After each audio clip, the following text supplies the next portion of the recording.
Hello everyone, welcome to study forum. दोस्तों, UP triple S C PET की तैयारी करें तो ये आज का हमारा प्रैक्टिस सेट नंबर 2 है। ये जीएस और जीके का प्रैक्टिस सेट है। आज का हमारा प्रैक्टिस सेट जो 28/10/2023 को हुआ था सेकेंड शिफ्ट का, वहाँ से ये पेपर लिया गया है।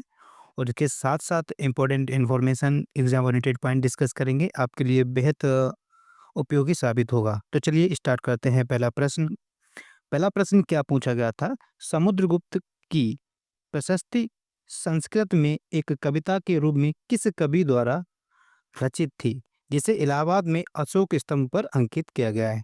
तो प्रश्न ये पूछा जा रहा है कि समुद्रगुप्त की प्रशस्ति संस्कृत भाषा में लिखी गई है, किनके द्वारा लिखी गई है? इस कविता को या इस रचना को अशोक स्तंभ में अंकित किया गया है। तो याद रखेंगे, इंपॉर्टेंट प्रश्न है। तो ये जो समुद्रगुप्त की प्रशस्ति है, ये हरिशेन द्वारा लिखी गई। क्लियर? किनके द्वारा रचित है? हरिशेन द्वारा रचित है। अगर हम हरिशेन की बात करें तो हरिशेन समुद्रगुप्त का दरबारी कवि था, इस बात को भी याद रखेंगे। डायरेक्ट पूछा जा सकता है कि निम्न में से कौन समुद्रगुप्त का राज दरबारी कवि था? तो हरिशेन समुद्रगुप्त का दरबारी कवि था। इसके अलावा कुछ इंपॉर्टेंट पॉइंट अगर और वो डीप में पूछना चाहे तो जो समुद्रगुप्त की प्रशस्ति रचना है, इसके 7वें श्लोक में समुद्रगुप्त के विजय अभियानों का उल्लेख किया गया है। तो ऐसे भी पूछा जा सकता है कि समुद्रगुप्त की प्रशस्ति में किस श्लोक में या कौन से में श्लोक में समुद्रगुप्त के विजय अभियानों का वर्णन किया गया? तो आप कहेंगे 7वें श्लोक में।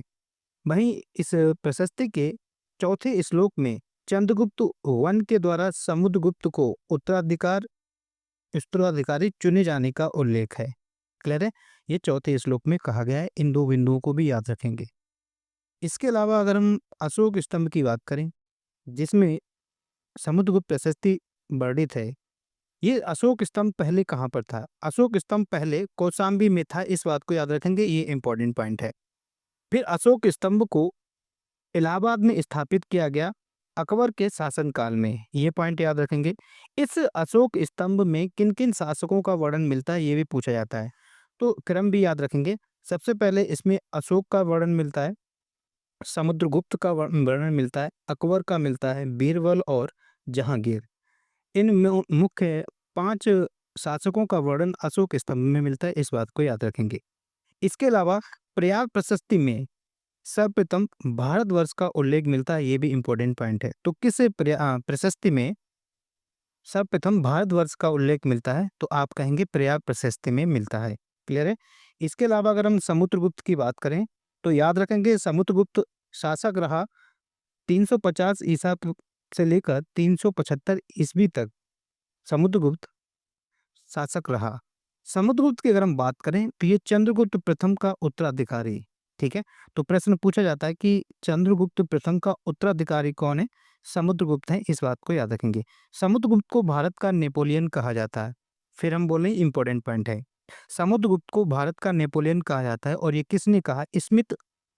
विंसेंट स्मिथ द्वारा कहा गया समुद्रगुप्त को भारत का नेपोलियन। इन्होंने उपाधि धारण की थी कविराज की, ये भी इंपॉर्टेंट पॉइंट है।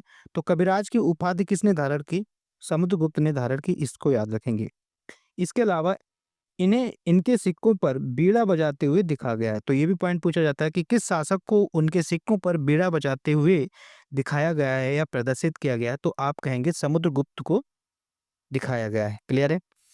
इनके बाद शासक, समुद्रगुप्त के बाद शासक कौन रहे या समुद्रगुप्त के उत्तराधिकारी की अगर हम बात करें तो चंद्रगुप्त द्वितीय, जिन्हें हम विक्रमादित्य भी कहते हैं, समुद्रगुप्त के बाद शासक बने। क्लियर? इंपॉर्टेंट पॉइंट है, याद रखेंगे। इसके अलावा हरिसेन के अलावा ऑप्शन में भास थे। भास की अगर हम बात करें तो भास की रचनाएं याद रखेंगे, स्वप्न वासव दत्ता, चारु दत्ता और उरुभंग। भास की रचनाएं इंपॉर्टेंट हैं। अगर हम बाणभट्ट की बात करें तो हर्षचरित बाणभट्ट की रचनाएं याद रखेंगे। कल्लर की अगर हम बात करें तो राजतरंगिणी कल्लर की रचनाएं, और इसमें कश्मीर के राजवंशों की क्रमबद्ध जानकारी मिलती है। ये भी पॉइंट ऐसे भी पूछे जाते हैं।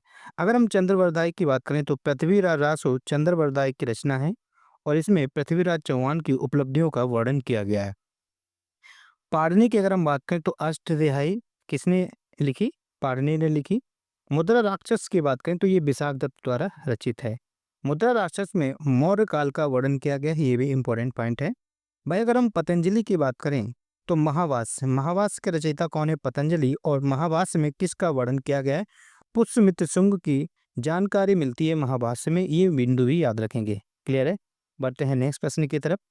अगला प्रश्न पूछा गया था, खिज्र खान दिल्ली का शासक था, ये किस राजवंश से संबंधित है? इंपॉर्टेंट क्वेश्चन ये भी है। तो अगर हम खिज्र खान की बात करें तो ये सैयद वंश से संबंधित है। सैयद वंश एक दिल्ली सल्तनत का एक वंश था। तो ये दिल्ली सल्तनत का पूरा सिनेरियो देखते हैं, एक फिल्म की तरह देखते हैं कि कौन कौन से वंश दिल्ली सल्तनत में रहे। क्लियर है? इसको याद करेंगे, इंपॉर्टेंट पॉइंट है, यहाँ से एग्जाम में पॉइंट पूछे जाते हैं। अगर हम पूरे दिल्ली सल्तनत की बात करें तो 1206 से लेकर 1526 ईस्वी तक, यानी कि मुगल शासक आने से पहले तक जो काल रहा वो दिल्ली सल्तनत का काल रहा, दिल्ली सल्तनत के नाम से जाना जाता था। कहाँ से कहाँ तक? 1206 से लेकर 1526 ईस्वी तक, इतना पॉइंट रखेंगे। अब हम देखेंगे कि दिल्ली सल्तनत में राजवंशों का क्रम याद रखेंगे, ये सीक्वेंस पूछा जाता है। ठीक है? तो दिल्ली सल्तनत में सबसे पहले जो वंश आया वो आया गुलाम वंश, जिसे हम ममलुक वंश भी कहते हैं। या ईयर याद रखेंगे, 1206 से लेकर 1290 ईस्वी तक गुलाम वंश शासन रहा गुलाम वंश का। गुलाम वंश के बाद जो वंश आया वो आया आपका खिलजी वंश। कब से कब तक? 1290 से लेकर 1320 ईस्वी तक खिलजी वंश रहा। खिलजी वंश के बाद आया तुगलक वंश, 1320 ईस्वी से लेकर 1414 ईस्वी तक तुगलक वंश। तुगलक वंश के बाद रहा सैयद वंश, 1414 ईस्वी से लेकर 1451 ईस्वी तक। और अंत में आया पांचवा जो दिल्ली सल्तनत का वंश अंतिम था, जिसका नाम है लोधी वंश, 1451 से लेकर 1526 ईस्वी तक। और लोधी वंश के बाद स्टार्ट हो गया था मुगल काल। लेकिन ये दिल्ली सल्तनत का पार्ट नहीं माना जाता है। इसको ट्रिक से याद रखेंगे, आसान ट्रिक है। गुल खिले तुमसे लो मुगल, मुगलों को भी साथ ले लेंगे। तो क्या है? गुल मतलब फूल, गुल खिले तुमसे लो मुगल, इजी ट्रिक है। गुल से आपका गुलाम वंश, खिले से मतलब खिलजी वंश, तुम का मतलब तुगलक वंश, से आपका सैयद वंश, और लो से आपका लोधी वंश, और अंत में मुगल। इजी ट्रिक है, गुल खिले तुमसे लो मुगल, ये सीक्वेंस याद रखेंगे, पूछ दिया जाता है। क्लियर है? अब हम जानते हैं कि गुलाम वंश में कौन कौन से शासक रहे और उनको एक क्रम में याद रखेंगे। क्लियर है? गुलाम वंश की अगर हम बात करें, 1206 से लेकर 1290 ईस्वी तक गुलाम वंश रहा, और ये 84 वर्ष तक दिल्ली सल्तनत में इन्होंने शासन किया। ठीक है? गुलाम वंश की अगर हम बात करें तो पहले शासक या गुलाम वंश के संस्थापक की बात करें तो कुतुबुद्दीन ऐबक, फिर इसके बाद आते हैं आराम शाह, फिर आते हैं इल्तुतमिश, इल्तुतमिश के बाद इल्तुतमिश के बेटे आते हैं रुकनुद्दीन फिरोज शाह, फिर इनके बाद आती है रजिया सुल्तान, और फिर आते हैं गयासुद्दीन बलबन। ये इंपॉर्टेंट शासक हैं, कहाँ के? गुलाम वंश से संबंधित है, याद रखेंगे, इंपॉर्टेंट है। गुलाम वंश के बाद अगर हम बात करें तो आता है आपका खिलजी वंश। खिलजी वंश का कार्यकाल देखें तो 1290 से लेकर 1320 ईस्वी तक खिलजी वंश रहा, और ये 30 वर्ष तक ही शासन किया। खिलजी वंश के शासक की अगर हम बात करें तो जलालुद्दीन फिरोज खिलजी, जलालुद्दीन फिरोज खिलजी खिलजी वंश के संस्थापक हैं, याद रखेंगे। तो इसके बाद आते हैं अलाउद्दीन खिलजी आते हैं। 1296 से लेकर 1316 ईस्वी तक इनका कार्यकाल रहा। अलाउद्दीन खिलजी के बाद आते हैं कुतुबुद्दीन मुबारक खिलजी, इंपॉर्टेंट है, कुतुबुद्दीन मुबारक खिलजी 1316 ईस्वी से लेकर 1320 ईस्वी तक। प्रश्नों को कैसे भी घुमाया जा सकता है, ये आपको एज ऑफ मूवी की तरह ये नाम याद रखने पड़ेंगे कि खिलजी वंश में कौन कौन एक्टर थे, ये एक्टर मान सकते हैं। ठीक है? तो कुतुबुद्दीन मुबारक खिलजी, फिर आते हैं आपके नासरुद्दीन खुसरो शाह, ये आपके खिलजी वंश के अंतिम शासक। खिलजी वंश के बाद आता है आपका तुगलक वंश, और तुगलक वंश रहता है आपका 1320 ईस्वी से लेकर 1414 ईस्वी तक। ये 94 वर्ष तक शासक रहा। तो इसका मतलब दिल्ली सल्तनत में से सबसे अधिक कार्यकाल किन का रहा? तो तुगलक वंश का रहा, ऐसे याद रखेंगे। क्लियर? ये भी पूछा जाता है। तुगलक वंश की अगर हम बात करें तो तुगलक वंश के संस्थापक गयासुद्दीन तुगलक, फिर आते हैं एमबीटी मतलब मोहम्मद बिन तुगलक, जिन्हें हम पढ़ा लिखा मूर्ख भी बोलते हैं। फिर इसके बाद आता है फिरोज शाह तुगलक, और फिर आते हैं नासरुद्दीन महमूद, जो कि इनके अंतिम शासक हैं। तो अंतिम शासक भी याद रखेंगे, पूछे जाते हैं। तो तुगलक वंश का अंतिम शासक नासरुद्दीन महमूद हैं, याद रखेंगे। क्लियर है? तुगलक वंश के बाद आता है सैयद वंश, और सैयद वंश के संस्थापक हैं आपके खिज्र खां, यही प्रश्न पूछा गया था। ठीक है? खिज्र खां की बात करें तो 1414 से लेकर 1421 ईस्वी तक ये शासक रहे, दिल्ली के सैयद वंश से संबंधित हैं। फिर आते हैं मुबारक शाह, सैयद वंश से संबंधित हैं। मोहम्मद शाह सैयद वंश से संबंधित हैं, और अलाउद्दीन आलम शाह जो कि अंतिम शासक हैं सैयद वंश के, याद रखेंगे। फिर दिल्ली सल्तनत का अंतिम शासक जो रहे हैं वो है लोधी वंश रहा है। लोधी वंश के संस्थापक बहलोल लोधी, फिर बनते हैं सिकंदर लोधी और अंत में बनते हैं इब्राहिम लोधी। इब्राहिम लोधी लोधी वंश के अंतिम शासक हैं। इनका युद्ध हुआ था पानीपत की प्रथम लड़ाई 1526 को बाबर और इब्राहिम लोधी के बीच, और लोधी हार गए थे। वहां से फिर मुगल वंश की स्थापना हो गई थी। क्लियर है? ये पूरी कहानी याद रखेंगे, इंपॉर्टेंट है, 1 से 2 बार याद करेंगे। ये पूरा सिनेरियो आपके माइंड में होना चाहिए। तो चलिए स्टार्ट करते हैं नेक्स्ट प्रश्न की तरफ। अगला प्रश्न क्या कह रहा है कि कलकत्ता स्थित फोर्ट विलियम कॉलेज की स्थापना वर्ष 1800 में किसके द्वारा की गई थी? ये प्रश्न हम कल करा दिए थे जब हमने कलकत्ता के बारे में बताया था, तो फोर्ट विलियम कॉलेज की भी बात की थी। अगर हम फोर्ट विलियम कॉलेज की बात करें तो इसकी स्थापना अगस्त 1800 ईस्वी में हुई और रिचर्ड बेलेजली द्वारा की गई। ये याद रखेंगे, इंपॉर्टेंट है। इसके अलावा हम कलकत्ता में और स्थापत्य की बात करें, क्या क्या चीज़ें जो इंपॉर्टेंट है एग्जाम ओरिएंटेड पूछी जाएंगी। सबसे पहले पता होना चाहिए कि कोलकाता के संस्थापक कौन है। कोलकाता के संस्थापक की बात करें तो जॉब चार्नक कोलकाता के संस्थापक हैं, याद रखेंगे। कोलकाता किन किन जगहों को या स्थानों को मिलाकर बनाया गया? तो सूतानाती, गोविंदपुरी और कालीकाता, इन 3 शहरों को मिलाकर, शहर के लिए या जगह के लिए मिलाकर कोलकाता का निर्माण किया गया। क्लियर है? इसके अलावा विक्टोरिया मेमोरियल हॉल कहाँ पर है? विक्टोरिया मेमोरियल हॉल आपका कोलकाता में ही, याद रखेंगे। डायरेक्ट भी पूछा जाता है कि कहाँ पर है। अगर हम विक्टोरिया मेमोरियल हॉल के वास्तुकार की बात करें, किनके द्वारा ये निर्मित किया गया, वास्तुकार की बात करें तो विलियम इमर्सन इसके वास्तुकार हैं। मेसर्स एंड मार्टिन कंपनी ने इसको बनाया और 4 जनवरी 1906 को जॉर्ज पंचम द्वारा इसको निर्मित किया गया। ठीक है, याद रखेंगे, इंपॉर्टेंट है। अगर हम मेटकॉफ हॉल की बात करें तो मेटकॉफ हॉल के ही आपका कलकत्ता में वास्तुकार की अगर हम बात करें तो C.K. रॉबिन्सन इसके वास्तुकार हैं। 1840 से 1844 ईस्वी तक ये बनकर तैयार हुआ। अगर हम कलकत्ता उच्च न्यायालय की बात करें तो कलकत्ता उच्च न्यायालय 1 जुलाई 1862 ईस्वी को बना। इसके वास्तुकार कौन है? ये इंपॉर्टेंट है, वाल्टर ग्रानविले इसके वास्तुकार हैं, याद रखेंगे।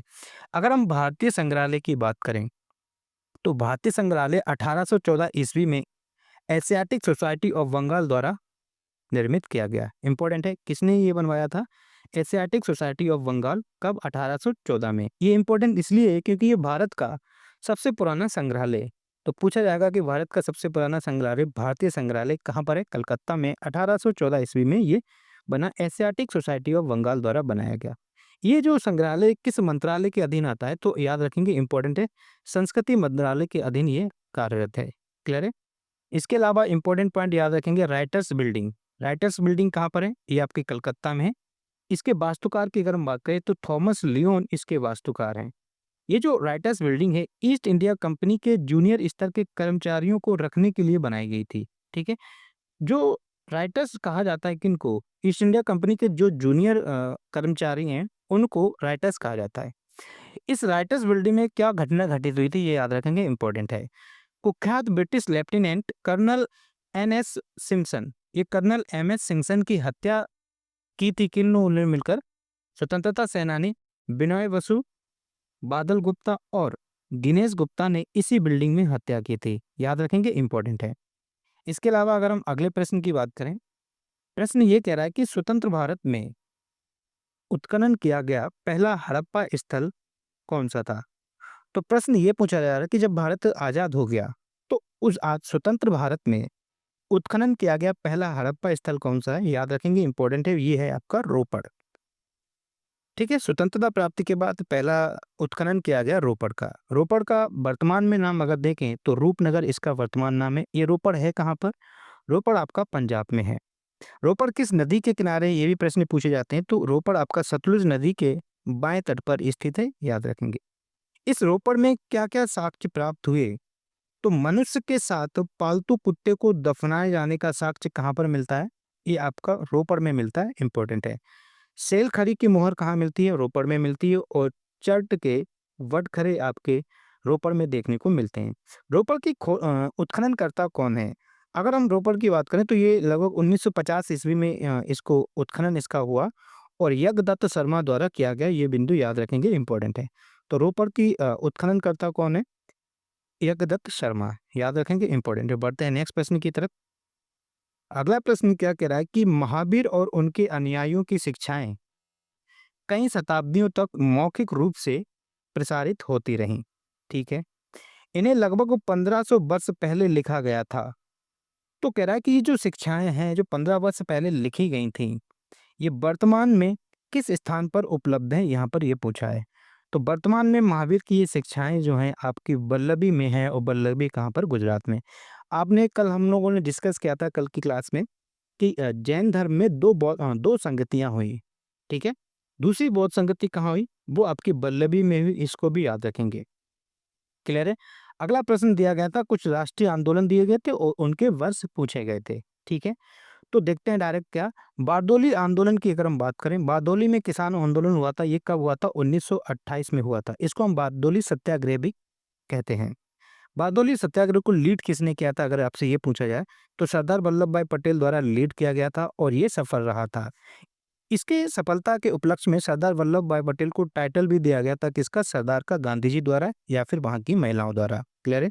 इसके अलावा ये प्रश्न पॉइंट ये है कि महात्मा गांधी ने नोआखली की यात्रा की थी। महात्मा गांधी ने नोआखली की यात्रा कब की, तो 1946 में महात्मा गांधी ने नोआखली की यात्रा की, और ये नोआखली है कहाँ पर, ये वर्तमान में बांग्लादेश में है। क्लियर है। अगला पॉइंट क्या है कि बांग्लादेश ने गांधी जी ने लंगोटी पहनना शुरू कब किया, तो जब असहयोग आंदोलन हो रहा था। असहयोग आंदोलन के बाद जो 1920 में 1 अगस्त 1920 को असहयोग आंदोलन हुआ, तो क्या था कि एक इंडियन नेशनल कांग्रेस का विजयवाड़ा अधिवेशन जो 1921 को था, वहां पर गांधी जी जो थे वो स्वदेशी की बात कर रहे थे, विदेशी वस्तुओं को त्यागने की बात कर रहे थे। तो इन्होंने उसी टाइम विदेशी वस्तुओं को त्याग दिया और कहा कि अब मैं देसी वस्तुओं को पहनूंगा, और तभी वहां से जो है उन्होंने धोती कुर्ता या लंगोटी पहनना स्टार्ट कर दिया। ठीक है, तो 1921 में इन्होंने लंगोटी पहनना शुरू किया था, याद रखेंगे। अहमदाबाद में मिल मजदूर की हड़ताल कब हुई थी, 1918 में हुई थी, ये गांधी जी द्वारा की गई थी। ठीक है, और गांधी जी की पहली भूख हड़ताल भी आपका यही अहमदाबाद में मिल मजदूरों की पहली भूख हड़ताल भी है, इसको भी याद रखेंगे। कुछ अब हम इम्पोर्टेंट आंदोलन की बात करेंगे जो मोस्ट इम्पोर्टेंट है, एग्जाम ओरिएंटेड। यहाँ तो ये मैचिंग में पूछ दिया गया, इनके अलावा इनमें से भी पूछा जा सकता है जो हम डिस्कस करेंगे। ये जो महत्वपूर्ण आंदोलन है इनको हम 2 पार्टों में करके करेंगे। 1857 की क्रांति को हम फोकस करते हुए पढ़ेंगे कि 1800 क्रांति से पहले आंदोलन और 1800 क्रांति के बाद के आंदोलन, इंपॉर्टेंट आंदोलन को डिस्कस करेंगे। तो सबसे पहले हम जानेंगे कि 1800 क्रांति से पहले के आंदोलन कौन-कौन से हुए। इनका ईयर याद रखेंगे, बाकी इनके कौन नेतृत्व करता थे वो धीरे-धीरे पेपर के माध्यम से करते चलेंगे। क्लियर है? तो हम याद करेंगे सन्यासी विद्रोह। सन्यासी विद्रोह हुआ कहाँ था, ये बंगाल में हुआ था। 1770 से लेकर 1820 तक ये आंदोलन चला, काफी लंबा आंदोलन चला। ठीक है, तो सन्यासी विद्रोह 1770 से 1820 तक। फकीर विद्रोह की अगर हम बात करें तो फकीर विद्रोह आपका कहाँ हुआ, बंगाल में हुआ, 1776 को हुआ और 77 तक चला। इसके अलावा याद रखेंगे पाइक विद्रोह। पाइक विद्रोह आपका उड़ीसा में हुआ, 1817 से लेकर 1825 तक। अहोम विद्रोह आपका कहाँ पर हुआ, असम में हुआ, ये 1828 से लेकर 1833 तक ये युद्ध हुआ, विद्रोह चला। फरेजी विद्रोह इंपॉर्टेंट है, ये आपका बंगाल में चला 1838 से लेकर 1857 तक। कूका आंदोलन भी इंपॉर्टेंट है, कूका आंदोलन 1840 से लेकर 1872 तक चला, और ये कहाँ पर चला, ये आपका पंजाब में चला कूका आंदोलन, इसको भी याद रखें। गडकरी विद्रोह 1844, कित्तूर चेन्नम्मा विद्रोह आपका 1824 से लेकर 1829 तक, और ये कहाँ पर, कर्नाटक में। कोल विद्रोह की अगर हम बात करें तो कोल विद्रोह छोटा नागपुर के पठार में चला, ये 1831 से लेकर 1832 तक। संताल विद्रोह भी इंपॉर्टेंट है, पूछा जाता है 1855 से लेकर 1856 तक। तो ये पूछा जाता है कि 1857 की क्रांति के जस्ट पहले का विद्रोह कौन सा है, ये आपका संताल विद्रोह है, 1855 से लेकर 1856 तक। क्लियर है, याद रखेंगे, इंपॉर्टेंट है।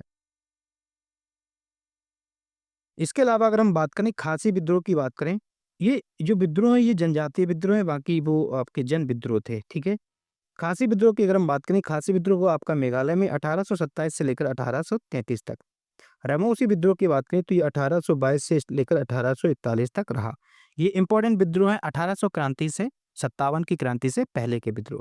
अब हम कुछ इंपॉर्टेंट विद्रोह देखते हैं जो 1800 क्रांति के बाद के विद्रोह हैं। ठीक है, याद रखेंगे नील विद्रोह। 1800 क्रांति के बाद के पहला विद्रोह कौन है, यह भी पूछा जाता है, तो आपका नील विद्रोह है, 1859 से 1860 में हुआ। पाबना विद्रोह की अगर हम बात करें तो 1873 से लेकर 1876 तक पाबना विद्रोह रहा। दक्कन विद्रोह की बात करें तो 1874-75। मुंडा विद्रोह आपका एक जनजातीय विद्रोह है, तो ये 1899 से लेकर 1900 तक। किसान सभा आंदोलन की बात करें तो ये आपका 1918। एका आंदोलन की बात करें तो 1921 से लेकर 1922 तक। अखिल भारतीय किसान सभा 1936। तेभागा आंदोलन की बात करें तो 1946 इंपॉर्टेंट है। चंपारण सत्याग्रह हुआ गांधी जी द्वारा किया गया 1917 और खेड़ा सत्याग्रह 1918। ये कुछ इंपॉर्टेंट आंदोलन है, इनको याद रखेंगे, एक से दो बार पढ़ेंगे याद हो जाएंगे। क्लियर है? बढ़ते हैं नेक्स्ट प्रश्न की तरफ। अगला प्रश्न क्या पूछा गया था कि बंगाल के विभाजन ने पूरे भारत में लोगों को क्रोधित कर दिया था। ठीक है, प्रश्न ये कह रहा है बिंदु पहला कि बंगाल में विभाजन हो गया था। बंगाल विभाजन जब हुआ, कर्जन द्वारा बंगाल का विभाजन किया गया 1905 में। अभी देखते हैं क्या कहानी है। तो पूरे भारत में क्या हुआ, लोगों के बीच एक क्रोध जागृत हो गया था और डेल्टा आंध्र यानी कि आंध्र प्रदेश का जो डेल्टा क्षेत्र है वहां पर स्वदेशी आंदोलन हुआ। इसे किस नाम से जाना जाता था, ये पॉइंट पूछा है और अच्छा प्रश्न है। तो आंध्र प्रदेश के डेल्टा क्षेत्र में जो स्वदेशी आंदोलन हुआ उसको वंदे मातरम आंदोलन के नाम से जाना जाता है। इंपॉर्टेंट है, क्लियर है, इसको याद रखेंगे। इसके अलावा अगर हम बंगाल विभाजन की बात करें, क्या और एग्जाम ओरिएंटेड पॉइंट बनते हैं, तो याद रखेंगे कि बंगाल विभाजन की घोषणा कब की गई। तो बंगाल विभाजन की घोषणा जो है 20 जुलाई 1905 को बंगाल विभाजन की घोषणा की गई, याद रखेंगे। सिर्फ घोषणा की गई कि हम घोषणा करेंगे, मतलब बंगाल विभाजन करेंगे, ये याद रखेंगे। 22 राय पूछा जाता है तो कर्जन ने कर्ज लेकर बंगाल का विभाजन किया, ऐसे करके ट्रिक याद रखेंगे। बंगाल विभाजन का इन्होंने कारण क्या बताया था, ब्रिटिश संसद में इन्होंने क्या बताया था कि बंगाल हम विभाजित कर रहे हैं, तो इन्होंने कहा था प्रशासनिक असुविधा हो रही है हमको, तो बंगाल विभाजन करते हैं। ठीक है, तो इन्होंने क्या बताया, ये भी प्रश्न पूछा जाता है, तो प्रशासनिक असुविधा बताया बंगाल विभाजन का कारण।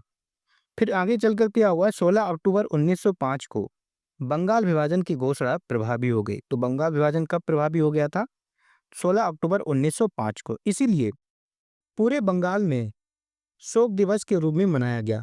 ठीक, 16 अक्टूबर 1905 को पूरा बंगाल जो है शोक दिवस के रूप में मनाया गया, याद रखेंगे, इंपॉर्टेंट है।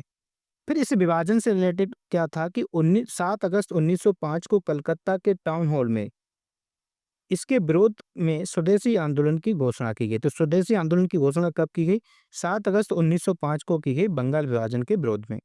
फिर आगे चलकर क्या हुआ, बंगाल विभाजन कब रद्द किया गया, बंगाल विभाजन को समाप्त कर दिया गया था कब, याद रखेंगे, 12 दिसंबर 1911 में जब तृतीय दिल्ली दरबार हुआ।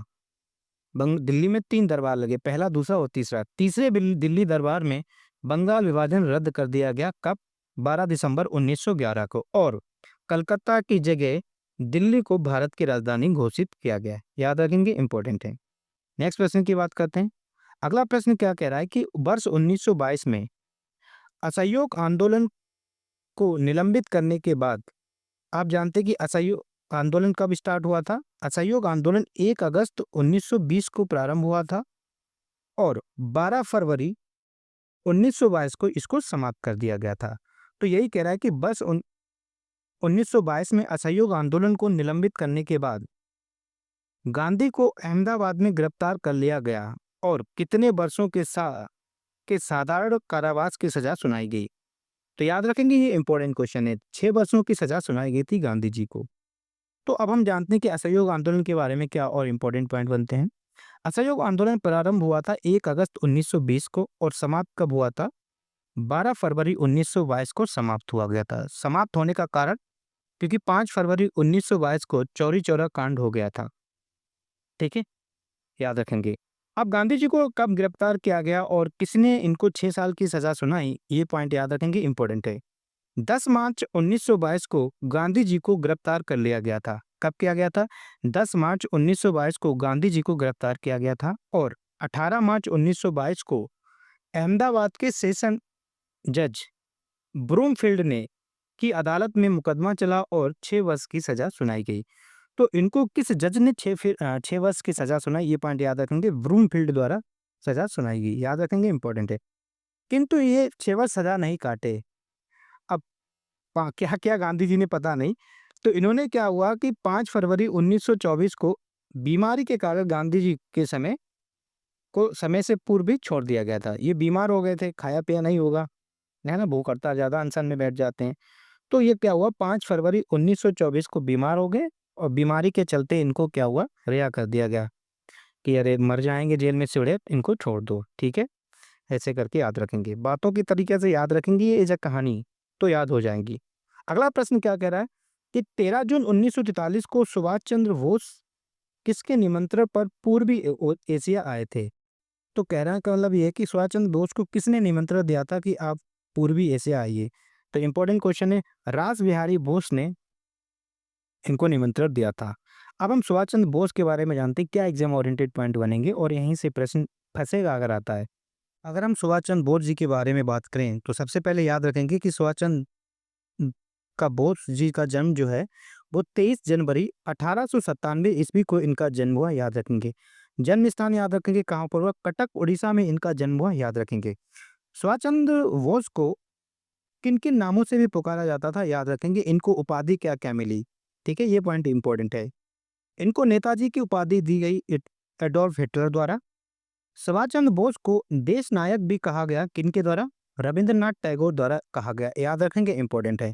सुभाष चंद्र बोस को देशभक्तों का देशभक्त कहा किन्होंने, महात्मा गांधी जी ने सुभाष चंद्र बोस को देशभक्तों का देशभक्त कहा, ये पॉइंट याद रखेंगे, क्लियर है। इसके अलावा महात्मा गांधी को राष्ट्रपिता कहकर संबोधित किसने किया, ये याद रखेंगे। तो ये सुभाष चंद्र बोस ने संबोधित किया था, क्लियर है, याद रखेंगे। इसके अलावा ये प्रश्न पूछा जाता है कि इंडियन नेशनल कांग्रेस के कितने अधिवेशन की अध्यक्षता सुभाष चंद्र बोस ने की, तो ये याद रखेंगे 2 सेशन की अध्यक्षता सुभाष चंद्र बोस ने की थी। कब कब की थी, 1938 का हरिपुरा अधिवेशन की अध्यक्षता किसने की, सुभाष चंद्र बोस ने की। और 1939 का जो त्रिपुरी सेशन था उसकी अध्यक्षता भी सुभाष चंद्र बोस ने की थी। इस 1939 के त्रिपुरी सेशन को त्रिपुरी संकट भी कहा जाता है। क्यों कहा जाता है ये अगर हम जाने, दरअसल क्या था कि अध्यक्ष पद को लेकर विवाद था।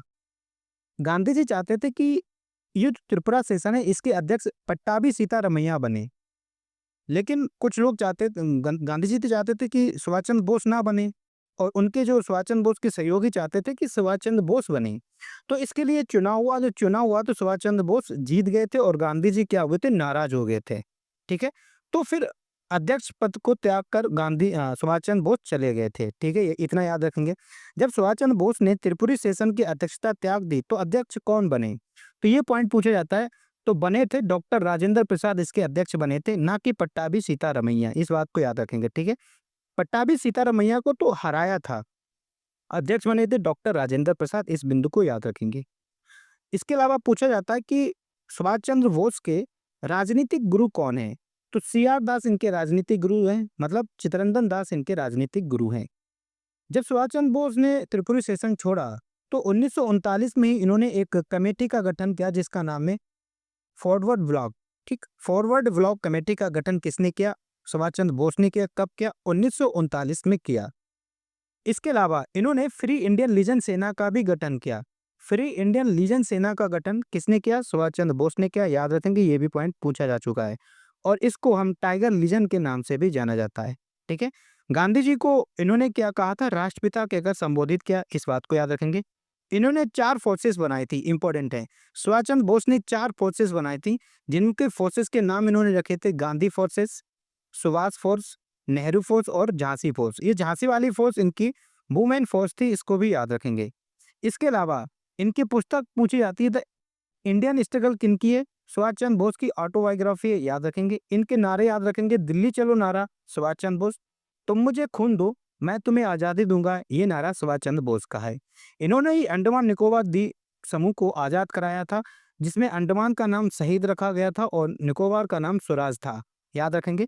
ये सिंगापुर 21 अक्टूबर 1943 को सिंगापुर में आज़ाद हिंद फौज सरकार का गठन किया गया, याद रखेंगे, इंपॉर्टेंट है। इसके अलावा अगर हम रास बिहारी बोस की बात करें तो इंडियन इंडिपेंडेंट लीग की स्थापना किसने की, रास बिहारी बोस ने की थी 1942 में। आजाद हिंद फौज की स्थापना रास बिहारी बोस ने की थी, क्लियर है। बढ़ते हैं नेक्स्ट प्रश्न की तरफ। अगला प्रश्न यहाँ से पूछा जाता है, डिस्कस करते हैं, इंपॉर्टेंट है प्रश्न यहाँ पर। तो ये पूछा गया कि हिमालय का कौन सा भाग नदियों द्वारा लाई गई असंगठित तलछट से बना हुआ है। तो हिमालय का शिवालिक श्रेणी जो है वो नदियों द्वारा लाई गई जो असंगठित तलछट हैं उनसे बना हुआ है हिमालय श्रेणी। लेकिन इसके अलावा यहाँ से क्या पूछा जाता है, उत्तर से दक्षिण क्रम पूछा जाता है हिमालय की श्रेणियों का, याद रखेंगे। तो सबसे उत्तर में ट्रांस हिमालय, फिर आपका बृहद हिमालय आता है, इसके बाद आपका लघु हिमालय आता है, फिर आपका शिवालिक हिमालय आता है और अंत में आपका उत्तर पूर्वी हिमालय आता है। ये सीक्वेंस याद रखेंगे, पूछा जाता है। इसके अलावा नदियों के आधार पर भी हिमालय का विभाजन पूछा जाता है, ठीक, नदी घाटियों के आधार पर। तो सबसे पहले पंजाब हिमालय आता है। पंजाब हिमालय सिंधु नदी और सतलुज नदी के बीच का जो क्षेत्र है, ठीक है, ये जो एरिया है इस तरह से, इधर आपका सिंधु नदी मान लेते हैं और ये आपका सतलुज नदी। तो सिंधु नदी और सतलुज नदी के बीच का क्षेत्र आपका कौन सा है, हिमालय, पंजाब हिमालय आता है, याद रखेंगे, इंपॉर्टेंट है। कुमायूं हिमालय की बात करें तो सतलुज और काली नदी के बीच का क्षेत्र, ठीक है, आपका कुमायूं हिमालय के अंतर्गत आता है। जबकि काली नदी और तिस्ता नदी के बीच में आपका नेपाल हिमालय आता है और आपका असम हिमालय आपका तिस्ता और ब्रह्मपुत्र नदी के बीच में असम हिमालय आता है। ये पॉइंट पूछा जा चुका है, इंपॉर्टेंट है, क्लियर है, और ये भी इंपॉर्टेंट है। बढ़ते हैं नेक्स्ट प्रश्न की तरफ। अगला प्रश्न कोयले से संबंधित है, कह रहा है कि किसे भूरा कोयला कहा जाता है, ब्राउन कोयला किसे कहा जाता है, या ब्राउन कोल किसे कहा जाता है। याद रखेंगे, लिग्नाइट को ब्राउन कोल कहा जाता है। और उत्पादन नंबर 1 राज्य कौन है, लिग्नाइट का सबसे ज्यादा उत्पादन और भंडारण कहाँ पर है, तमिलनाडु में। इस बात को भी याद रखेंगे। अगर हम कोयला की बात करें, क्या इंपॉर्टेंट पॉइंट कोयले से रिलेटेड एग्जाम में पूछे जाते हैं, डिस्कस करते हैं। कोयला को अगर हम देखें तो कोयला को उद्योगों की जननी कहा जाता है। तो किसे उद्योगों की जननी कहा जाता है, कोयला को उद्योगों की जननी कहा जाता है, याद रखेंगे, इंपॉर्टेंट है। भारत का सबसे महत्वपूर्ण एवं बड़ा कोयला क्षेत्र कहाँ पर है, किस क्षेत्र में सबसे अधिक कोयला पाया जाता है भारत में, तो ऊपरी दामोदर घाटी में सबसे ज्यादा कोयला पाया जाता है, याद रखेंगे, इंपॉर्टेंट है। कोयला के मुख्यतः 4 प्रकार होते हैं, याद रखेंगे, ABLP करके, ABLP ये सीक्वेंस भी है, सबसे बेस्ट क्वालिटी का, फिर ऐसे घटते हुए क्रम में है। तो ABLP कोयला है, ए से आपका एंथ्रेसाइट, बी से आपका बिटुमिनस और एल से आपका लिग्नाइट और पी से आपका पिट। ये 4 लोहे के कोयला के प्रकार हैं। और जिसमें से सबसे अच्छी क्वालिटी का अगर कोयला पूछा जाए तो ये सर्वोत्तम श्रेणी का या सर्वोत्तम गुणवत्ता वाला कोयला है आपका एंथ्रेसाइट। और इसमें अगर कार्बन की मात्रा भी पूछी जाती है तो 80 से 95% कार्बन क्वांटिटी होती है इसमें, याद रखेंगे, इंपॉर्टेंट है। जिस कोयले में कार्बन ज्यादा होगा वो अच्छा क्वालिटी का कोयला होगा, ठीक है। तो सबसे अधिक कोयला किसमें होता है, कार्बन, एंथ्रेसाइट में होता है। ABLP करके सीक्वेंस याद रखेंगे, क्लियर है, 80 से 95%। फिर अगर हम बिटुमिनस की बात करें तो बिटुमिनस में कार्बन की मात्रा आपकी 55 से लेकर 80% तक आपका कार्बन होता है। भारत में सबसे अधिक किस प्रकार का कोयला पाया जाता है, यही याद रखेंगे, इंपॉर्टेंट है। भारत में सबसे अधिक इन चारों कोयला में से बिटुमिनस सर्वाधिक मात्रा में पाया जाता है, याद रखेंगे। लिग्नाइट की अगर हम बात करें तो लिग्नाइट का रंग भूरा होता है, इसलिए इसे भूरा कोयला भी कहा जाता है। कार्बन की अगर हम मात्रा देखें तो 40 से 55% कार्बन होता है। सबसे घटिया किस्म का कोयला होता है आपका पिट, ये सबसे घटिया कोयला होता है, इसमें कार्बन की मात्रा जो है 40% से भी कम होती है। इस कोयले में नमी की मात्रा सर्वाधिक होती है। तो किस कोयले में सबसे अधिक नमी होती है, पिट कोयले में होती है, याद रखेंगे। इसके अलावा अगर हम और बिंदु की बात करें, गोंडवाना युगीन कोयला मुख्यतः बिटुमिनस प्रकार का होता है, ठीक। तो गोंडवाना युग में जो कोयला था वो किस प्रकार का कोयला मिलता है, वो आपका बिटुमिनस प्रकार का मिलता है। इस बिटुमिनस कोयले को धातु शोधन कोयला भी कहा जाता है, इंपॉर्टेंट है। तो किस कोयले को धातु शोधन कोयला कहा जाता है, बिटुमिनस को धातु शोधन कोयला कहा जाता है। इसके अलावा इंपॉर्टेंट पॉइंट ये है, एग्जाम में पूछे जाते हैं, झरिया कहाँ पर है, झरिया आपका झारखंड में। भारत का सबसे बड़ा कोयला खनन क्षेत्र कहाँ पर है, ये आपका झरिया में, और ये आपका दामोदर घाटी में ही पाया जाता है, क्लियर है। तो अगर वो घाटी या क्षेत्र में पूछा जाए तो दामोदर, अगर पर्टिकुलर जगह का नाम पूछा जाए तो झरिया झारखंड, याद रखेंगे। रानीगंज आपका कहाँ है, पश्चिम बंगाल में है, ये भी कोयला का क्षेत्र है, याद रखेंगे। इसके अलावा प्रश्न क्या पूछा गया था, प्रश्न ये भी इंपॉर्टेंट है, क्या कह रहा है कि मिट्टी के कणों और चट्टानों की दरारों के बीच का सारा स्थान पानी से भरा होता है। इस परत की ऊपरी सीमा क्या कहलाती है, इस परत की ऊपरी सीमा वाटर टेबल या वाटर तालिका कहलाती है। इस बात को समझते हैं, ये ज्यादा समझ में आएगा, तब क्वेश्चन अच्छे से याद हो जाएगा। दरअसल अगर हम पानी की बात करें, हम बात करते हैं वर्षा का पानी। अगर पानी बारिश हो रही है या किसी भी स्रोत से पानी आ रहा है तो पानी तीन तरीके से वो गायब हो सकता है, ठीक है। उस पानी का इस्तेमाल, कुछ पानी का इस्तेमाल जो है पौधों द्वारा कर लिया जाता है, कुछ भाग पानी का वाष्पित हो जाता है, और बाकी पानी क्या करता है, जमीन पर रिस कर मिट्टी और चट्टानों में चला जाता है धीरे धीरे, है ना। तभी तो पानी गड्ढों में भरा है तो धीरे धीरे गायब हो जाता है और सारे रंध्र पानी से भर जाते हैं। उसके नीचे मिट्टी के नीचे होल होंगे, रंध्र होंगे, उनमें पानी भर जाता है। तो इस स्थिति को हम संतृप्त क्षेत्र कहते हैं। जब नीचे पानी चला गया और रंध्र भर जाते हैं तो इसको हम सिचुएटेड जोन कहते हैं, संतृप्त क्षेत्र कहते हैं। और इसकी ऊपरी सीमा, किसकी? संतृप्त क्षेत्र की ऊपरी सीमा को हम जल तालिका कहते हैं। याद रखेंगे, इंपॉर्टेंट है। इसको हम डायग्राम में समझने की कोशिश करते हैं। सपोज दैट ये आपका क्या है, ये आपका सतह है, भूमि सतह है। इसमें ये पेड़ जैसे हैं, यहाँ पर अगर पानी है तो कुछ पानी के पेड़ पौधों के द्वारा पानी सोख लिया जाता है, कुछ पानी वाष्पित हो जाता है और कुछ पानी धीरे धीरे धीरे धीरे जमीन के अंतर्गत आता है। जमीन के अंदर आते आते आते इस तरह से पानी जो है ना, ये भर गया यहाँ पर चट्टाने टाइप से, और इनमें पानी क्या हुआ, भर गया। जब पानी ये पूरा भर गया है तो इस क्षेत्र को हम क्या कहते हैं, संतृप्त क्षेत्र कहते हैं। तो इस संतृप्त क्षेत्र की ऊपर का जो लेयर पानी की बन जाती है, इसको हम वाटर टेबल कहते हैं। याद रखेंगे। असंतृप्त क्षेत्र में क्या होता है कि मिट्टी के कणों में हवा और पानी होता है। असंतृप्त क्षेत्र में क्या होता है, हवा और पानी होता है मिट्टी के कणों में, और संतृप्त क्षेत्र में मिट्टी के कणों के बीच सिर्फ और सिर्फ क्या होता है, पानी होता है, हवा नहीं होती है। ये इनमें अंतर होता है, याद रखेंगे। तो इस लेवल को क्या कहते हैं, हम वाटर टेबल कहते हैं। क्लियर है? बढ़ते हैं नेक्स्ट प्रश्न की तरफ। अगला प्रश्न क्या कह रहा है कि अल नीनो एक जटिल मौसम प्रणाली है। ये अल नीनो क्या है, एक मौसम का तंत्र है जो हर 3 या 7 साल में एक बार दिखाई देता है। अल नीनो 3 से 7 साल में एक बार ही आता है, और ये जब आता है ना तो ये तबाही कर जाता है। ठीक है। यहाँ अल नीनो शब्द का मतलब क्या है, अल नीनो का मतलब क्या है? अल नीनो को हम दोस्तों वाल मसीह या चाइल्ड क्राइस्ट भी कहते हैं। क्लियर है? समझते हैं कि अल नीनो क्या है और इससे इंपॉर्टेंट क्या पॉइंट बनते हैं।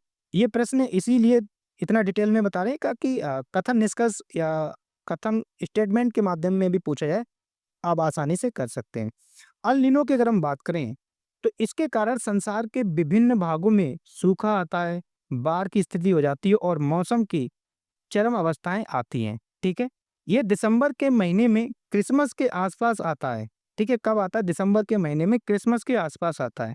इसलिए इसे हम बाल ईसा कहते हैं या बाल मसीह कहते हैं। याद रखेंगे, इंपॉर्टेंट है। ये भारत में भी आ चुका है। कब आया? भारत में ये 1990-91 में देखने को मिलता है। इस बात को भी याद रखेंगे, इंपॉर्टेंट है। इसके अलावा ये अल नीनो आता कहाँ से, इस उठता कहाँ से, ये याद रखेंगे, और ये किस प्रकार का है और किस महासागर में आता है।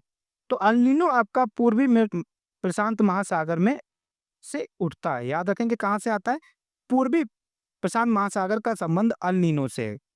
यह पेरू के निकट उष्ण समुद्रीय धारा, ये किस प्रकार की है? एक उष्ण का मतलब गर्म धारा है। ठीक है। अल नीनो एक गर्म धारा है के रूप में प्रकट होती है। याद रखेंगे, इंपॉर्टेंट है। तो अल नीनो पूर्वी प्रशांत महासागर में पेरू के निकट उठती है और किस प्रकार की धारा है? उष्ण कटिबंधीय धारा। ये पॉइंट स्टेटमेंट में पूछा जा सकता है। अगला बिंदु देखें, यह तंत्र में महासागरीय और वायुमंडलीय परिघटनाएं शामिल होती हैं। मतलब इस तंत्र में क्या होती है, महासागरीय और वायुमंडलीय घटनाएं मिलकर एल नीनो को उत्पन्न करती हैं। याद रखेंगे।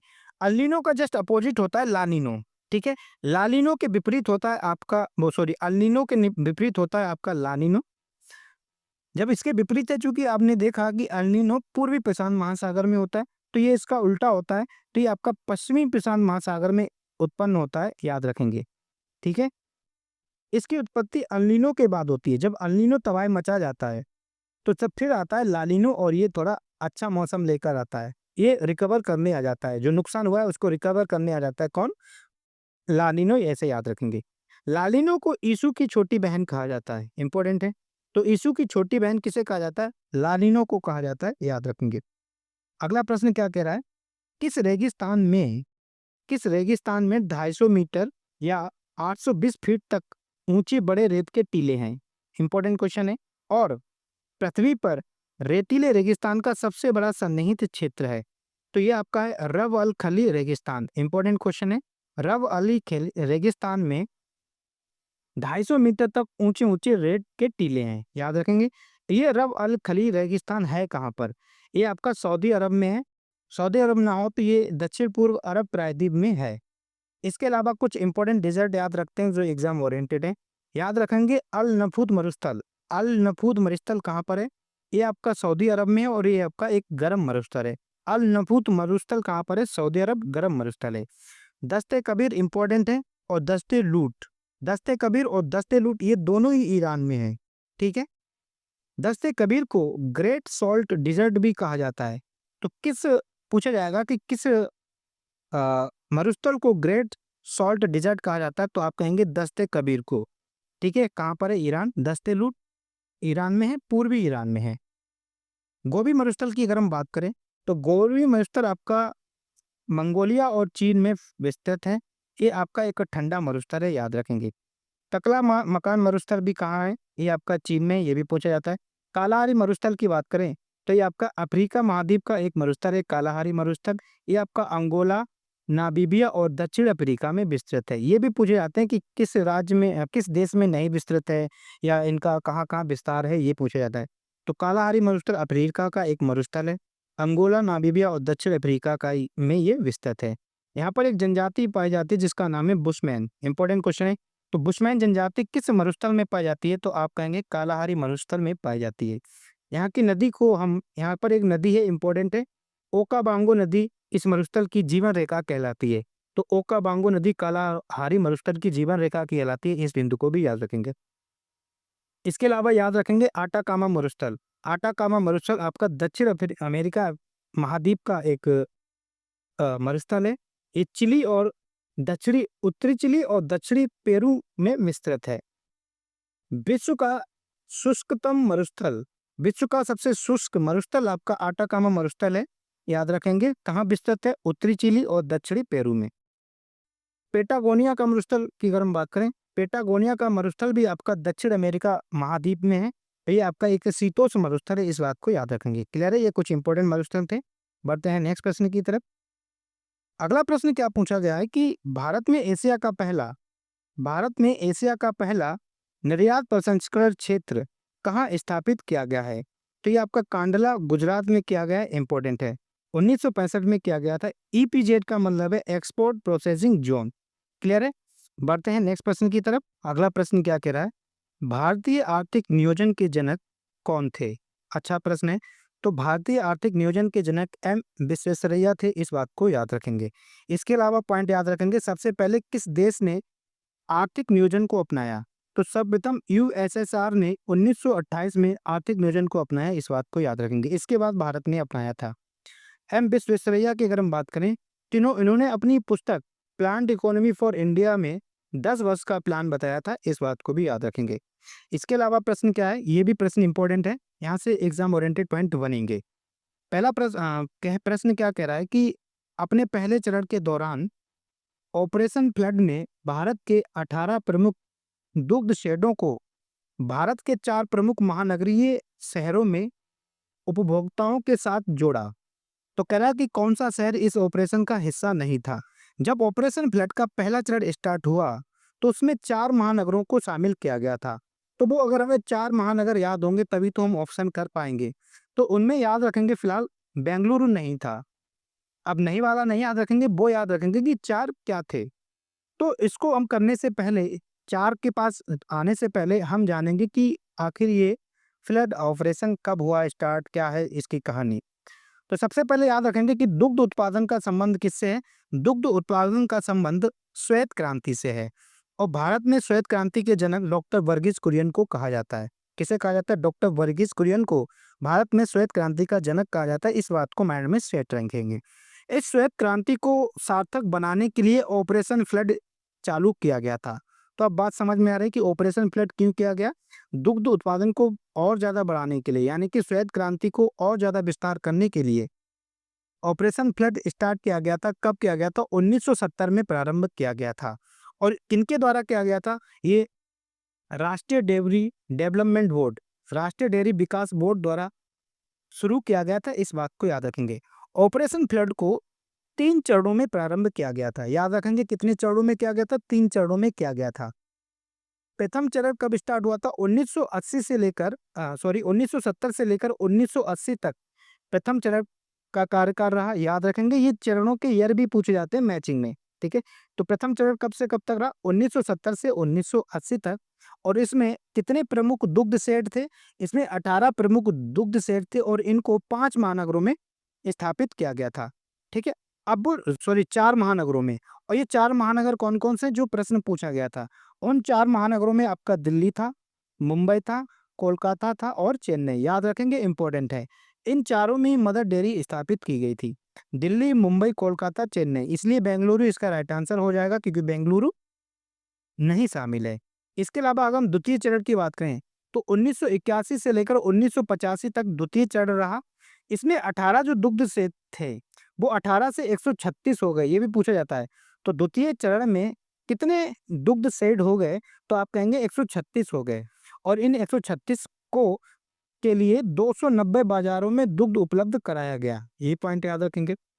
तृतीय चरण की अगर हम बात करें तो तृतीय चरण रहा 1985 से लेकर 1996 तक का समय रहा तृतीय चरण का। और इस तृतीय चरण में विश्व बैंक ने 360 बिलियन डॉलर निवेश किए थे। इंपॉर्टेंट पॉइंट है। तो पूछा जाएगा कि ऑपरेशन फ्लड के दौरान विश्व बैंक ने कितने बिलियन डॉलर निवेश किया था, तो 360 बिलियन डॉलर का निवेश किया था तृतीय चरण में 1985-96। और जो दुग्ध सेट थे कितने हो गए थे, 173 हो गए थे। अमूल आप जानते हैं आनंद मिल्क यूनियन लिमिटेड इसकी फुल फॉर्म है। 1946 में ये पंजीकृत हुई थी। याद रखेंगे। बढ़ते हैं नेक्स्ट प्रश्न की तरफ। अगला प्रश्न क्या कह रहा है कि जीएसटी की कौन सी प्रमुख विशेषता क्रेडिट के निर्बाध प्रवाह की अनुमति देती है और अंतिम उपभोक्ता पर टैक्स के बोझ को कम करती है। तो वो आपकी गंतव्य आधारित कर होता है, डेस्टिनेशन बेस्ड टैक्स होता है। अब हम जीएसटी के बारे में जानते हैं क्या इंपॉर्टेंट पॉइंट बनते हैं और यहाँ से प्रश्न कैसे पूछे जा सकते हैं। क्लियर है। तो जीएसटी के बारे में अगर हम बात करें तो जीएसटी की फुल फॉर्म होती है गुड्स एंड सर्विस टैक्स, इसकी फुल फॉर्म होती है। याद रखेंगे। जीएसटी कब लागू हुई, ये प्रश्न पूछा जाता है। तो 1 जुलाई 2017 को जीएसटी लागू हुई। याद रखेंगे। ये आपका एकीकृत अप्रत्यक्ष कर प्रणाली है। ये एक आपका इनडायरेक्ट टैक्स होता है, इस बात को याद रखेंगे। जीएसटी का उद्देश्य क्या है, जीएसटी लाने का उद्देश्य क्या रहा था, याद रखेंगे। एक राष्ट्र एक कर एक बाजार इसका उद्देश्य है। यह मल्टी स्टेज और डेस्टिनेशन बेस्ड टैक्स है जो माल और सेवाओं की खरीद और बिक्री पर लगाया जाता है। ठीक है। मल्टी स्टेज क्या है, उत्पादन से लेकर अंतिम उपभोक्ता तक हर चरण पर लागू टैक्स आपका मल्टी स्टेज के अंतर्गत आता है। डेस्टिनेशन बेस्ड टैक्स की बात करें, टैक्स उस राज्य को जाता है, ये टैक्स उस राज्य को जाता है जहां पर उपयोग या खपत होती है, ना कि उत्पादन करने वाले राज्य को। ये बात समझ में है? जो राज्य बना रहा है टैक्स वहां नहीं जाता है, जहां पर उस वस्तु का यूज किया जा रहा है, खपत की जा रही है, वहां टैक्स जाता है।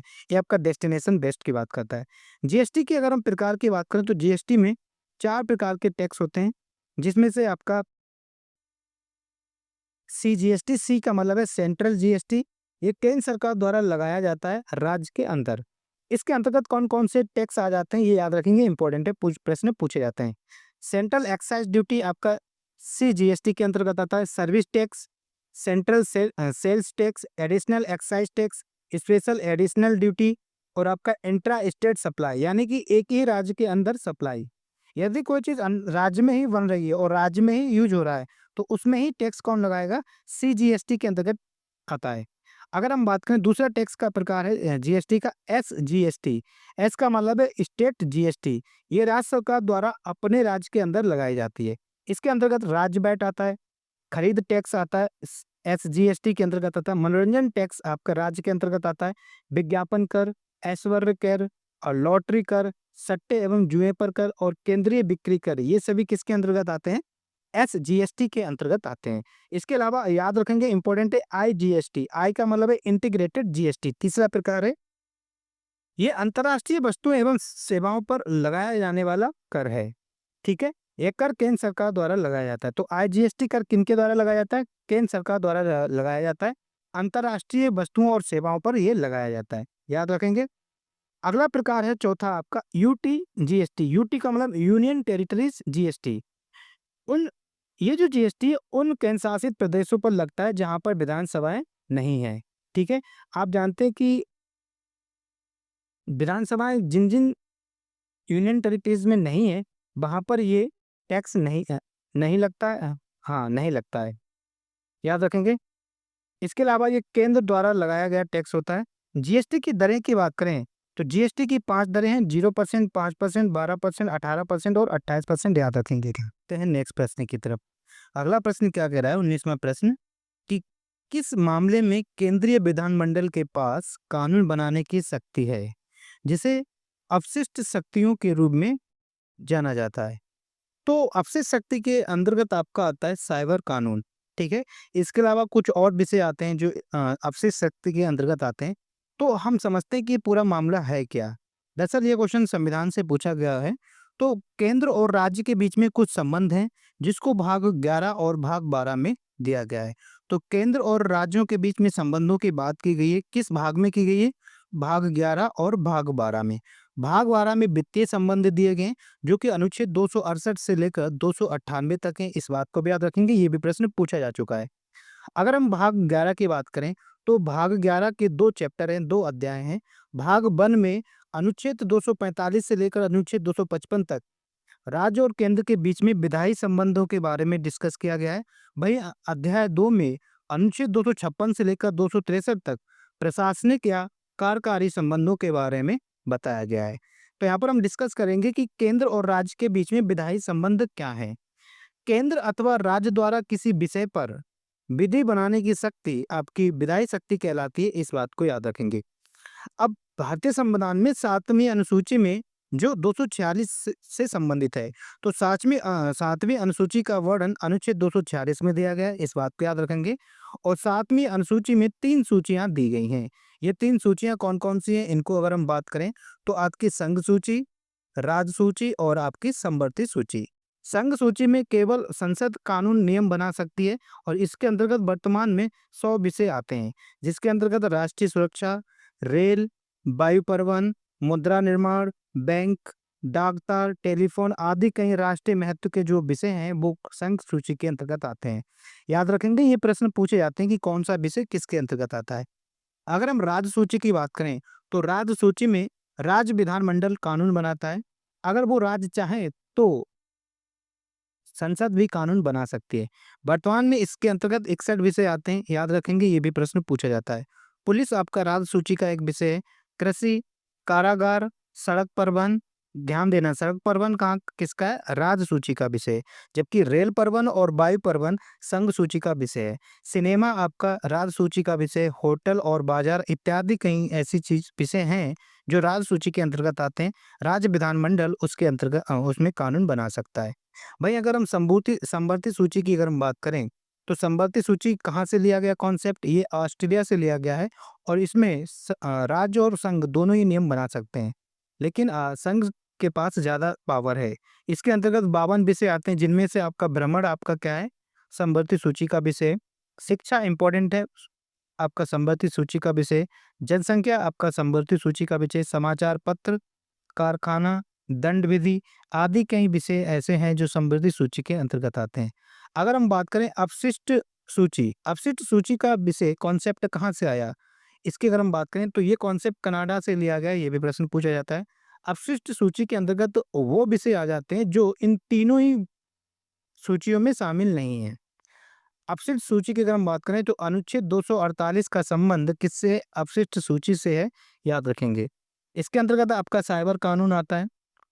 अपशिष्ट सूची में सिर्फ और सिर्फ संसद कानून बना सकती है, इस बात को भी याद रखेंगे। क्लियर है। कंप्यूटर सॉफ्टवेयर अपशिष्ट सूची के अंतर्गत आता है। सूचना प्रौद्योगिकी इसके अंतर्गत आता है और अंतरिक्ष प्रौद्योगिकी ये अपशिष्ट सूची के अंतर्गत आते हैं, याद रखेंगे, इंपॉर्टेंट है। बात करते हैं अगले प्रश्न की तरफ। अगला प्रश्न क्या कह रहा है कि स्वतंत्र भारत के प्रथम मुख्य चुनाव आयुक्त कौन थे। स्वतंत्र भारत के प्रथम मुख्य चुनाव आयुक्त की बात करें तो सुकुमार सेन थे, याद रखेंगे, इंपॉर्टेंट है। ये 21 मार्च 1950 से लेकर 19 दिसंबर 1958 तक भारत के प्रथम मुख्य चुनाव आयुक्त के रूप में काम किया। अगर आपसे वर्तमान में बात की जाए, वर्तमान में मुख्य चुनाव आयुक्त कौन है, तो श्री ज्ञानेश कुमार वर्तमान में मुख्य चुनाव आयुक्त हैं और ये आपके 26वें नंबर के हैं, इस बात को भी याद रखेंगे। इन चुनाव आयुक्तों की नियुक्ति राष्ट्रपति द्वारा की जाती है। कार्यकाल की बात करें तो 6 वर्ष इनका कार्यकाल होता है या 65 वर्ष जो पहले होता है। अगर हम इलेक्शन कमीशन की बात करें तो इलेक्शन कमीशन संविधान के भाग 15 में दिया गया। अनुच्छेद 324 से लेकर 329 तक वर्णन किया गया इलेक्शन कमीशन ऑफ इंडिया के बारे में, याद रखेंगे, ये भी इंपॉर्टेंट पॉइंट है। बढ़ते हैं नेक्स्ट प्रश्न की तरफ। अगला प्रश्न क्या कह रहा है कि भारतीय संविधान के किस अनुच्छेद में यह शामिल है कि क्या राज्यपाल विधानसभा को संबोधित कर सकते हैं तथा राज्यपाल सदन को संदेश भेज सकते हैं? ये बात किस अनुच्छेद में की गई है? तो ये बात अनुच्छेद 145 में की गई है, याद रखेंगे, इंपॉर्टेंट है। इसके अलावा अगर हम गवर्नर से को डिस्कस करें, राज्यपाल को डिस्कस करें, तो क्या इंपॉर्टेंट पॉइंट बनते हैं, इस बात को याद रखेंगे। राज्यपाल की अगर हम बात करें तो राज्यपाल को किस भाग में दिया गया? भाग 6 में राज्यपाल से संबंधित है। हर एक राज्य का एक राज्यपाल होगा, ये किस अनुच्छेद में किया गया है? ये अनुच्छेद 153 में दिया गया है कि राज्यों के राज्यपाल होंगे, अनुच्छेद 153। जैसे देश का प्रमुख राष्ट्रपति होता है, उसी प्रकार से राज्य का प्रमुख कौन होता है? राज्यपाल होता है, इस बात को याद रखेंगे। अनुच्छेद 155 क्या कहता है? ये भी याद रखेंगे। अनुच्छेद 155 के अंतर्गत राष्ट्रपति द्वारा नियुक्त की जाती है राज्यपाल की। तो राज्यपाल की नियुक्ति कौन करता है? राष्ट्रपति करता है। किस आर्टिकल के तहत? आर्टिकल 155। और ये राष्ट्रपति के प्रसाद पर्यंत ही पद धारण करते हैं, इस बात को भी याद रखेंगे। एक बिंदु ये भी पूछा जाता है कि एक व्यक्ति 2 या 2 से अधिक राज्यपाल बन सकता है। जैसे कि ये 2 राज्य हैं, इन 2 राज्यों का एक राज्यपाल हो सकता है, लेकिन किसी एक राज्य में 2 राज्यपाल नहीं हो सकते, इस बात को याद रखेंगे। ठीक है? क्लियर है? बढ़ते हैं नेक्स्ट पॉइंट की तरफ। अनुच्छेद 159 में क्या दिया है? राज्यपाल को शपथ। ठीक है?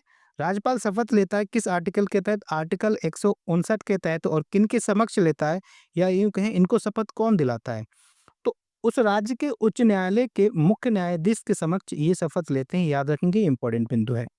अनुच्छेद 156 की बात करें तो मुख्यतः राज्यपाल का कार्यकाल जो है 5 वर्ष का होता है, अनुच्छेद 156 के तहत। क्लियर है? अनुच्छेद 213 की अगर हम बात करें तो राज्यपाल की अध्यादेश जारी करने की शक्ति किसमें है? अनुच्छेद 213 में है।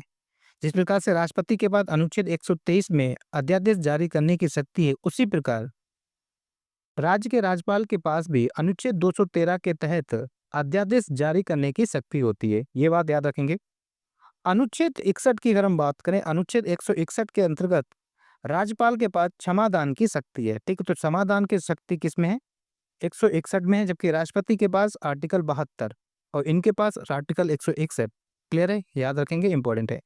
अनुच्छेद 200 के अंतर्गत क्या है कि किसी विधेयक पर अनुमति देना या उस पर रोकना, उस पर रोक लगाना या राष्ट्रपति के लिए विचार के लिए संरक्षित करना किस आर्टिकल के तहत कर सकते हैं राज्यपाल? आर्टिकल 200 के तहत।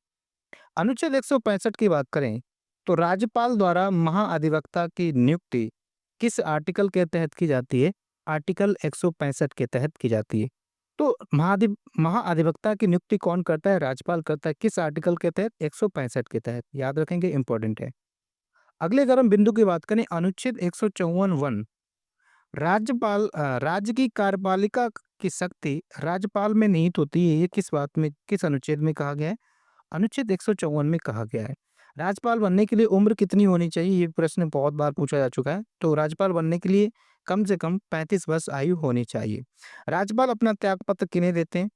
नियुक्त राष्ट्रपति करते हैं, तो राष्ट्रपति को ही त्यागपत्र ये देंगे। अनुच्छेद 233 याद रखेंगे, ये भी इंपॉर्टेंट है। जिला न्यायाधीशों की नियुक्ति कौन करता है? जिला न्यायाधीशों की नियुक्ति राज्यपाल करता है। किस आर्टिकल के तहत? आर्टिकल 233 के तहत। मुख्यमंत्री की नियुक्ति कौन करता है? मुख्यमंत्री की नियुक्ति राज्यपाल करता है। किस आर्टिकल के तहत? आर्टिकल 164 के तहत मुख्यमंत्री की नियुक्ति राज्यपाल द्वारा की जाती है, इसको याद रखेंगे।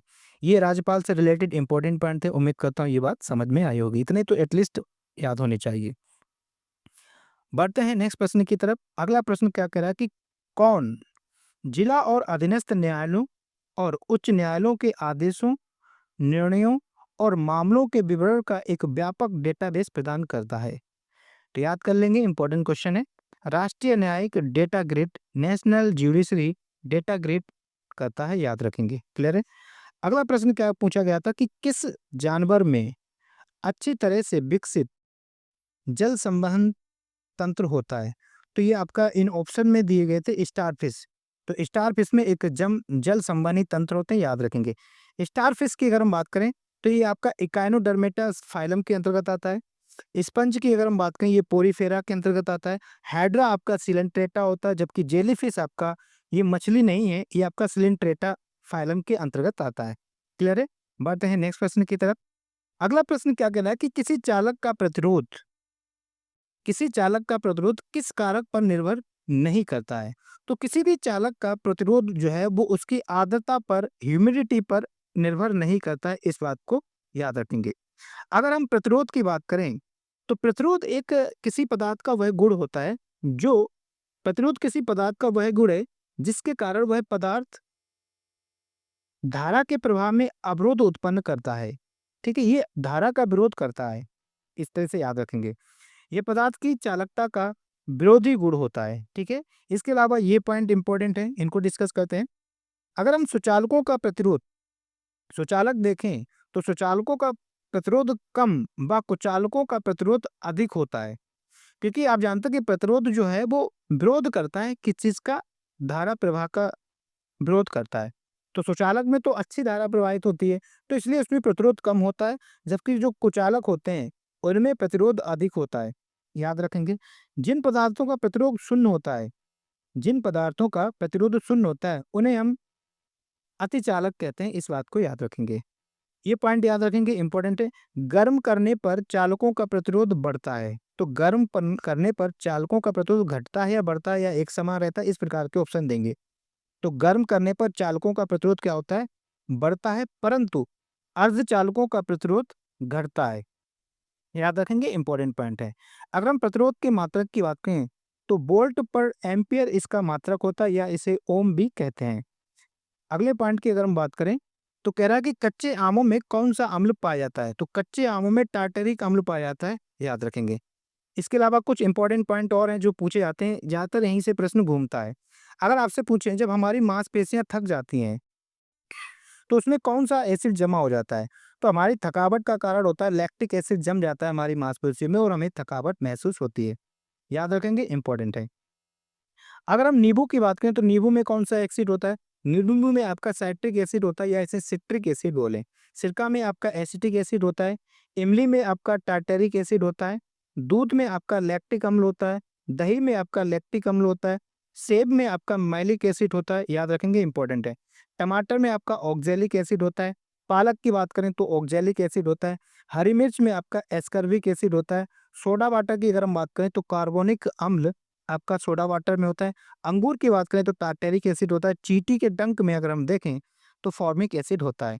और आज का अंतिम प्रश्न कह रहा है कि मानव मस्तिष्क के दो न्यूरॉन्स के बीच अंतर को किस नाम से जाना जाता है, तो उसे हम सिनेप्स कहते हैं। ये पहले भी प्रश्न करा चुके हैं, तो ये आपका सेशन खत्म होता है। तो दोस्तों, आप देख रहे होंगे कि किस तरह से हमने जो मेहनत हम कर रहे हैं आपके लिए, इसका फल आपको मिलेगा।